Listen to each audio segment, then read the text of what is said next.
ఒక hotel function hall 10th class reunion అని ఒక బ్యానర్ కనిపిస్తుంది. అందరూ సంతోషంగా ఒకరినొకరు పలకరించుకుంటున్నారు. పాత జ్ఞాపకాలను గుర్తు చేసుకుంటూ నవ్వుకుంటున్నారు. అప్పుడే రాజేష్ ఎంట్రీ ఇస్తాడు. అక్కడ రమ్య నిల్చొని ఉంటుంది. ఒకరినొకరు గుర్తుపడతారు. ఇద్దరి ముఖాల్లో చిన్న నవ్వు. రమ్య దగ్గరికి వెళ్లి, హాయ్ రమ్య, గుర్తుపట్టావా? హాయ్ రాజేష్, బాగున్నావా? బాగున్నాను. నువ్వు మాత్రం అస్సలు మారలేదు. అప్పటలాగే ఉన్నావ్. ఇద్దరూ పాత రోజుల గురించి మాట్లాడుకుంటారు. వాళ్ల స్కూల్ ప్రేమకథను గుర్తు చేసుకుని సిగ్గుపడతారు. పార్టీ అయిపోయాక ఒకరి ఫోన్ నంబర్లు ఒకరు తీసుకుంటారు. అప్పటెనుడి రాజేష్, రమ్య ఒక కాఫీ షాప్లో కలుసుకోవడం, పార్కులో చేతిలో చేయి వేసుకుని నడవడం, కారులో లాంగ్ డ్రైవ్కి వెళ్లడం, ఫోన్లో గంటల తరబడి మాట్లాడుకోవడం. వాళ్ల సంభాషణల ద్వారా ఇద్దరూ తమ పెళ్లి జీవితంలో సంతోషంగా లేరని మనకు అర్థమవుతుంది. ఒకరికొకరు తమ బాధలను పంచుకుంటూ మళ్లీ దగ్గరవుతారు. వాళ్ల పాత ప్రేమ మళ్లీ చిగురిస్తుంది. రమ్య, రాజేష్ ఇద్దరూ ఏకాంతంగా ఉంటారు.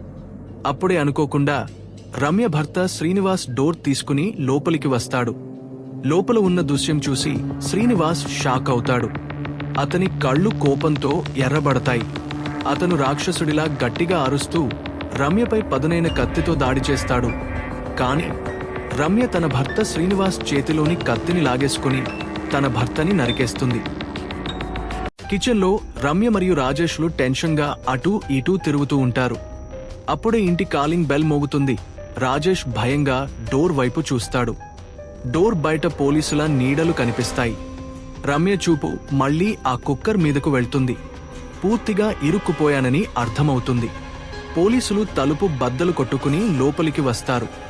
రమ్యని పోలీసులు శ్రీనివాస్ ఎక్కడా అని ప్రశ్నిస్తారు. భయంతో రమ్య కుక్కర్ వైపు చూస్తూ ఉండిపోతుంది. ఆమెలోని అపరాధభావం స్పష్టంగా కనిపిస్తుంది.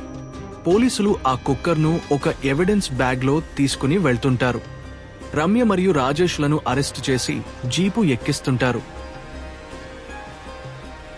10th క్లాస్మేట్స్ అందరం సరదాగా ఒకసారి కలుసుకోవడం అందరికీ చాలా ఆనందంగా ఉంటుంది. కానీ పాత ప్రేమల జోలికి మాత్రం వెళ్ళకండి. అందరి ఇంట్లోనూ కుక్కర్లు ఉన్నాయి. తస్మాత్ జాగ్రత్త.